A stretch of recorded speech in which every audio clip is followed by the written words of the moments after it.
আসসালামু আলাইকুম রহমতুল্লাহ। আমি আছি শামীম জাদা।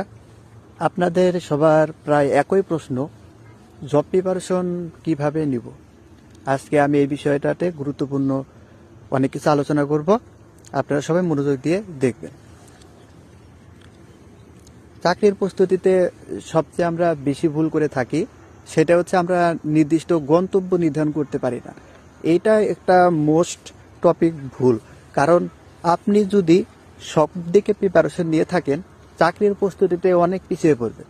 সেক্ষেত্রে আপনারা আসলে নিজেরাই জানেন না যে আপনাদের গন্তব্যটা কোথায়।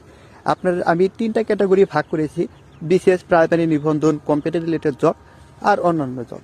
এই 3টার ভিতরে আপনি যে কোনো একটা সিলেক্ট করতে পারেন। কখন পরে হচ্ছে স্মার্ট সিলেবাস। স্মার্ট সিলেবাস হচ্ছে বিষয়টা হচ্ছে যে টপিকগুলো পরীক্ষাতে বেশি আছে। ধরেন আপনি কম্পিউটারে চাকরি করবেন, কম্পিউটারের চাকরি আপনি বিগত প্রশ্নগুলা সবগুলো সবসময়ই আপনি রিসার্চ করবেন, দেখবেন যে কোন বিষয়গুলো বেশি আছে।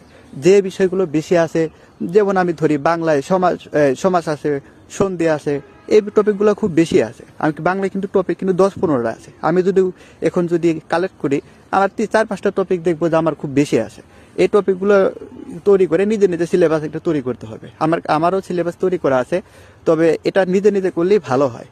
কারণ আপনি যখন সিলেবাস তৈরি করবেন একটা বিষয় যাচাই করে, তখন ওইটা আপনার পড়ার প্রতি তত বেশি ইন্টারেস্ট জাগবে, যার কারণে পরীক্ষাতে ওই পড়াটা আপনি সহজেই হয়ে যাবে। 3 নাম্বার আছে মূল বই আর বিগত প্রশ্ন। মূল বই যারা হচ্ছে একদম নতুন চাকরিতে জয়েন, তাদেরকে আমি বলবো যে আপনারা বেসিক মূল বই পড়েন।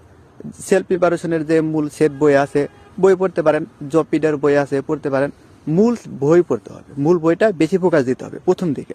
কিন্তু মূল বইয়ের ভিতরে, প্রত্যেকটা মূল বইয়ের ভিতরে বিগত সালের প্রশ্ন আছে, প্লাস হচ্ছে আরো এক্সট্রা অনেক কিছু দেওয়া আছে। আপনারা শুধু বিগত সালের প্রশ্নটাই পড়বেন, বাকিটুকু না পড়লেও চলবে।